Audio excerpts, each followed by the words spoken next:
नमस्कार दोस्तों, स्वागत है आपका अपने पसंदीदा YouTube चैनल हमारी परीक्षा में। आज तारीख है 4 अक्टूबर 2020 और आपके लिए लेकर आ गया हूं मैं करंट अफेयर्स के वो 10 सबसे महत्वपूर्ण प्रश्न जो आपको कहीं ना कहीं आपकी सफलता के एक कदम नज़दीक लेकर जाएंगे। और देखिए, जैसा कि आप लोगों का रिक्वेस्ट आ रहा है कि सितंबर महीने की एक जिस्ट वीडियो मैं आपको बना के दूँ, तो मैं 1 या 2 दिन में सितंबर महीने के जो भी करंट अफेयर्स के महत्वपूर्ण प्रश्न होंगे उनको मैं आपको 1 या 2 दिन में वो वीडियो देने वाला हूँ। हालांकि हमने सितंबर महीने का सारा करंट अफेयर्स कवर करा दिया है, लेकिन फिर भी एक बार जो सारे इंपॉर्टेंट प्रश्न हैं उनको एक बार हम फिर से रिवीजन कराने का काम करेंगे। एक मास्टर वीडियो आएगा और आपका जो प्यार हमारे चैनल को मिल रहा है उसके लिए मैं बहुत बहुत आपका आभारी हूँ।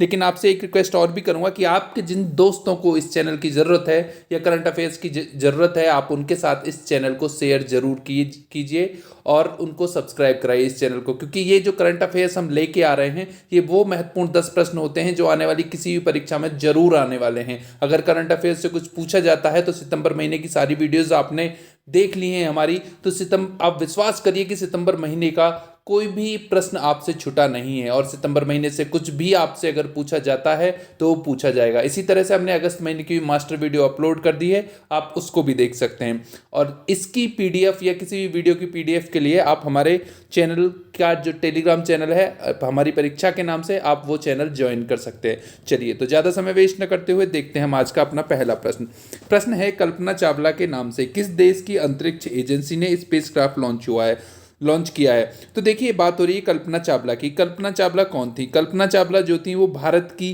पहली महिला थी जिन्होंने अंतरिक्ष में प्रवेश किया था और मूलतः हरियाणा की रहने वाली थी।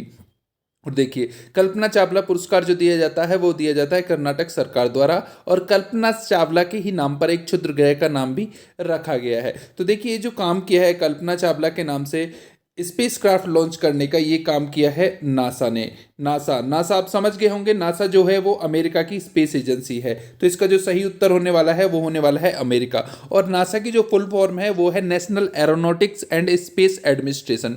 ठीक है, तो ये नासा ने जो लॉन्च किया है अभी एक स्पेस क्राफ्ट, ये कल्पना चावला के नाम से लॉन्च किया है। और देखिए, कल्पना चावला की जो मृत्यु हुई थी वो 2003 में एक कोलंबिया स्पेस शटल था, यानी कोलंबिया अंतरिक्ष यान था, उसमें कल्पना चावला की मृत्यु हो गई थी। चलिए, तो इसका जो सही उत्तर होने वाला है कल्पना चावला के नाम से, वो होने वाला है अमेरिका। देखते हैं अपना अगला प्रश्न संख्या 2 है। प्रश्न है, बोंगो सागर सैन्य अभ्यास किस देश की सेना के साथ किया जा रहा है। तो देखिए, जो बात हो रही है ये हो रही है बोंगो सागर सैन्य अभ्यास की। और आप नाम देखकर थोड़ा अंदाजा लगा सकते हैं कि जो बोंगो सागर सैन्य अभ्यास किया जा रहा है ये किया जा रहा है बांग्लादेश की नौसेना के साथ। और ये जो अभ्यास है ये है नौसेना का अभ्यास। कौन सा अभ्यास है? नौसेना, मतलब नेवी का एक्सरसाइज है ये। बांग्लादेश की नेवी और इंडियन नेवी साथ साथ ये जॉइंट एक्सरसाइज कर रही हैं। और देखिए, ये जो बोंगो सागर सैन्य अभ्यास है ये एनुअल अभ्यास है, मतलब एक साल में किया जाता है और फिलहाल ये बंगाल की खाड़ी में किया जा रहा है। और ये देखिए, ये जो अभ्यास है बोंगो सागर, ये 2019 से किया जा रहा है और इसीलिए इसका ये दूसरा संस्करण होने वाला है। और देखिए, हम बांग्लादेश के साथ एक सैन्य अभ्यास और भी करते हैं और उसका जो नाम है उसका नाम है संप्रीति। क्या नाम है उसका? संप्रीति उसका नाम हुआ करता है। ये प्रश्न पिछली परीक्षा में कहीं एक बार पूछा गया था कि संप्रीति एक्सरसाइज किसके साथ की जाती है। तो संप्रीति एक्सरसाइज जो है वो बांग्लादेश के साथ की जाती है। और देखिए, अभी आपको पता है कि जैसा कि लद्दाख स्टैंड ऑफ के बाद हिंद महासागर में भारत का एक्टिव रहना बहुत जरूरी हो गया है। और इसीलिए अभी कुछ दिनों पहले हमने एक एक्सरसाइज जापान के साथ भी की थी जिसका नाम था जिमैक्स। इसको मैंने कवर करवाया था, JIMEX Japan India maritime exercise. ये भी इंडियन नेवल एक्सरसाइज थी। तो देखिए, बोंगो सागर जो है वो सही उत्तर होने वाला है बांग्लादेश। देखते हैं हम अपना अगला प्रश्न संख्या है 3। प्रश्न है, हाल ही में भारत ने किस मिसाइल के नए संस्करण का परीक्षण किया है। तो देखिए, बात हो रही है मिसाइल के नए संस्करण की और भारत ने अभी परीक्षण किया है जो वो सौर्य मिसाइल के नए संस्करण का परीक्षण किया है। और ये देखिए, ये जो परीक्षण हुआ है ये उड़ीसा के बालासोर तट से किया गया है और ये सौर्य मिसाइल है। ये देखिए, इसकी खासियत क्या है कि परमाणु हथियार ले जाने में सक्षम है, यानी कि एटॉमिक वेपन ये ले जा सकती है। और ये जो मिसाइल है ये एक हाइपरसोनिक मिसाइल है। हाइपरसोनिक मैंने आपको एक वीडियो में पहले भी बताया था कि जिस मिसाइल की जो स्पीड होती है वो 5 मैक से अधिक होती है, मतलब आवाज़ की 5 गुना से ज़्यादा जिसकी स्पीड होती है उसको हाइपरसोनिक बोलते हैं। और आवाज़ से तेज और 5 गुने तक जो स्पीड होती है उसको सुपरसोनिक बोलते हैं।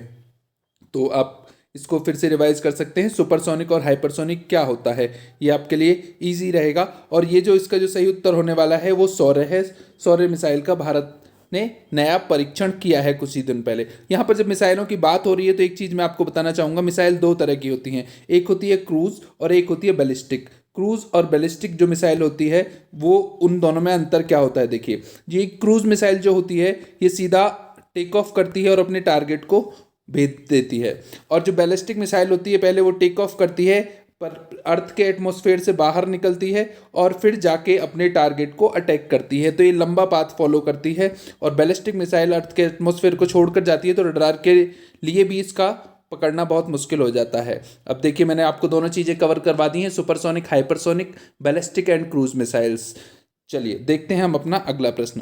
प्रश्न है प्रश्न संख्या 4, और ये प्रश्न कह रहा है कि विश्व संयम दिवस किस दिन मनाया जाता है। तो देखिए बात हो रही है विश्व संयम दिवस की, यानी कि वर्ल्ड टेम्परेंस डे की, जो कि मनाया जाता है 3 अक्टूबर को। 3 अक्टूबर को मनाया जाता है विश्व संयम दिवस। और देखिए मनाया क्यों जाता है, जितने भी मादक पदार्थ हैं उनके सेवन से बचने के लिए जागरूक करने के लिए मनाया जाता है। मादक पदार्थ क्या होते हैं, उनमें भी स्पेशली अल्कोहलिक ड्रिंक्स, यानी कि शराब, मदिरा आदि अल्कोहलिक ड्रिंक्स के लिए ये मनाया जाता है कि लोग संयम बरतें और ड्रिंक्स की तरफ ना जाएं।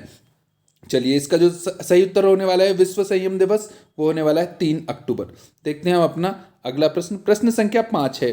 प्रश्न है पथश्री अभियान किस राज्य सरकार द्वारा चलाया जा रहा है। तो देखिए बात हो रही है पथश्री अभियान की, और ये जो चलाया जा रहा है ये चलाया जा रहा है पश्चिम बंगाल की सरकार द्वारा। और देखिए पथश्री अभियान है क्या, देखिए पश्चिम बंगाल सरकार ने अभी एक ऐलान किया है कि वो अपने राज्य की 12,000 किलोमीटर लंबी सड़कों का पुनरुद्धार करेगी, यानी कि उनकी मरम्मत करेगी, उनकी रिपेयर करेगी। और ये इसका ऐलान अभी ममता बनर्जी द्वारा किया गया था जो वहाँ की मुख्यमंत्री हैं। और देखिए ममता बनर्जी ने एक और अभियान अपने राज्य में चलाया था, वो था दीदी के बोलो। क्या था, दीदी के बोलो अभियान ममता बनर्जी ने चलाया था। तो उस अभियान के द्वारा जो उनको फीडबैक मिली थी पब्लिक से, वो रोड की मरम्मत को लेकर जिन जिन रोडों की फीडबैक मिली थी उसको रिपेयर करने का काम ममता बनर्जी करेंगी। और देखिए वहाँ की जो गवर्नर हैं ममता बनर्जी वेस्ट बंगाल के, वो हैं श्री जगदीप धनखड़ जी। कौन है वहाँ के गवर्नर, जगदीप धनखड़। चलिए इसका जो सही उत्तर होने वाला है वो होने वाला है पश्चिम बंगाल। देखते हैं अब अपना प्रश्न संख्या 6। अलेक्जेंडर डे क्रू किस देश के प्रधानमंत्री बने हैं। तो देखिए जो अलेक्जेंडर डे क्रू हैं ये बने हैं अभी प्रधानमंत्री, ये बेल्जियम के, ठीक है, बेल्जियम के प्रधानमंत्री बने हैं। और देखिए बेल्जियम के जो कैपिटल है वो ब्रुसेल्स है, आपको पता होगा बेल्जियम की कैपिटल ब्रुसेल्स है। और बेल्जियम जो है देखिए वो एक यूरोपियन कंट्री है, वहाँ के प्रधानमंत्री अलेक्जेंडर डे क्रू बने हैं। चलिए देखते हैं प्रश्न संख्या 7। प्रश्न है देवयानी उत्तम को किस देश का राजदूत नियुक्त किया गया है। तो देखिए ये देवयानी उत्तम जो है इनका नाम है पूरा देवयानी उत्तम खोबरगड़े। और ये देखिए कुछ दिनों पहले चर्चा में थी क्योंकि न्यूयॉर्क में कुछ इनकी सहायिका की पेमेंट को लेकर ये लाइमलाइट में आई थी कि कुछ पेमेंट देने का कुछ इश्यू था, तो न्यूयॉर्क पुलिस ने इनको कुछ सम्मन दे के मतलब कुछ हाजिर करने के लिए बोला था तब। और ये एक IAFS अफसर हैं, ठीक है, तो ये देवयानी उत्तम एक IAFS अफसर हैं, देवयानी उत्तम खोबरागड़े। और इनको जो राजदूत नियुक्त किया गया है वो किया गया है कंबोडिया का। अब देखिए ये कंबोडिया की जो राजधानी है वो है नेम पेन, ठीक है, फेनोम पेन, पीस आइलैंड होता है, नेम पेन इसका राजधानी है। और देखिए इसका पहले जो कंबोडिया का जो नाम हुआ करता था वो था कंपूचिया। क्या नाम था, ये एक बार प्रश्न पूछा गया था कि कंपूचिया किस देश का नाम था, तो ये कंबोडिया का जो पहला नाम था वो कंपूचिया था। और यहाँ एक बहुत फेमस रिवर बहती है जिस रिवर का नाम है मेकोंग। ये कई बार परीक्षाओं में पूछा गया है कि मेकोंग रिवर किस देश में बहती है। और यहीं कंबोडिया में ही एक अंकोर वाट मंदिर है जो फेमस है, वो भी कंबोडिया में ही स्थित है। चलिए देखते हैं अगला प्रश्न है दिव्यांग योद्धा साइकिल रैली का आयोजन किस संगठन द्वारा किया गया है। तो देखिए दिव्यांग योद्धा जो साइकिल रैली है इसका जो आयोजन किया गया है वो किया गया है CRPF द्वारा। और CRPF द्वारा ये साबरमती से राजपथ तक का साइकिल अभियान था। और जो विकलांग है मतलब जो दिव्यांग सैनिक हैं उनके द्वारा इसको कंक्लूड किया गया है। और 16 दिन में 16 डेज में इन्होंने 1000 किलोमीटर की जो यात्रा है वो उसको पूरा किया है साइकिल से 1000 किलोमीटर की यात्रा।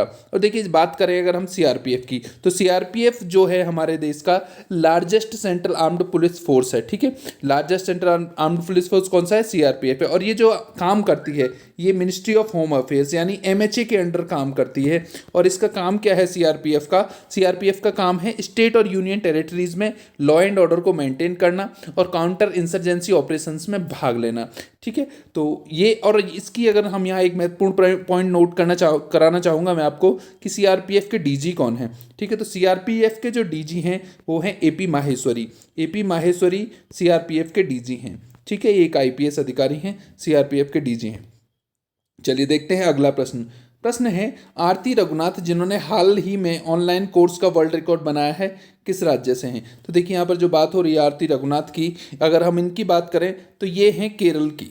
केरल के कोच्चि की रहने वाली हैं आरती रघुनाथ। और देखिए इन्होंने रिकॉर्ड क्या बनाया है? रिकॉर्ड बनाया है इन्होंने कि इन्होंने 90 दिन में 350 कितने 90 डेज में 350 ऑनलाइन कोर्सेज इन्होंने कंप्लीट किए हैं, जो जिसमें कि बहुत सारे कोर्सेज फॉरेन यूनिवर्सिटी से भी इन्होंने कंप्लीट किए हैं। तो केरल की कोच्चि की रहने वाली हैं। और देखिए जब कोविड में लोग बहाना बनाते हैं कि हमारी पढ़ाई नहीं हो पा रही है, हम स्कूल नहीं जा पा रहे हैं, उस पीरियड में इसी 90 डेज में इन्होंने 350 कोर्सेज करके वर्ल्ड रिकॉर्ड बनाया है, ठीक है। गिनीज वर्ल्ड रिकॉर्ड में इनका नाम शामिल किया गया है। सबसे ज़्यादा कोर्सेज इन्होंने किए हैं इन 90 डेज में। चलिए देखते हैं, तो केरल की कोच्चि की हैं। अगला प्रश्न है हमारा, प्रश्न है इंडिया टुडे हेल्थगिरी पुरस्कार किस राज्य ने जीता है? देखिए बात हो रही है इंडिया टुडे हेल्थगिरी पुरस्कार की। तो ये किस लिए दिया जाता है सबसे पहले जानना है, ये इंपॉर्टेंट है। देखिए अभी जब कोविड के टाइम में जो बेस्ट कॉम्बैटिंग स्टेट था कोविड-19 में, उसको ये पुरस्कार दिया गया है। और ये देखिए ये जो पुरस्कार जीता है ये जीता है केरला ने। और मैं आपको बता दूं कि केरला में जो मृत्यु दर है वो बहुत कम है, सबसे कम है, 1% से भी कम है कोविड में मृत्यु दर केरला की। और केरला की गवर्नमेंट द्वारा एक अभियान चलाया गया था जिसका नाम था ब्रेक द चेन, क्योंकि वहाँ बहुत सारे व्हाट्सएप ग्रुप्स बनाए गए थे कोविड को लेकर, और ब्रेक द चेन अभियान चलाया गया था कि कोविड की चेन को कैसे ब्रेक किया जाए। तो इसका जो सही उत्तर होने वाला है वो होने वाला है केरल। और केरल के जो मुख्यमंत्री हैं वो हैं पी विजयन। चलिए बहुत बहुत धन्यवाद। ये आज के 10 महत्वपूर्ण प्रश्न थे। और जैसा मैंने आपको वायदा किया है कि सितंबर महीने की एक और मास्टर वीडियो आपके लिए लेकर आऊँगा, जिसमें कि 40 से 50 जो महत्वपूर्ण प्रश्न होंगे उनको रिवाइज कराऊंगा। और अगर पूरे महीने से एक भी अगर क्वेश्चन कहीं छूट गया होगा तो उसको भी मैं उसमें इंक्लूड कर दूंगा। चलिए बहुत बहुत धन्यवाद। और देखिए यहाँ पर मैं आपको एक बात फिर से कहना चाहूँगा, यार या तो जान लगा दो या फिर जाने दो। चलिए अपनी तैयारी में कोई कमी नहीं छोड़ना। धन्यवाद।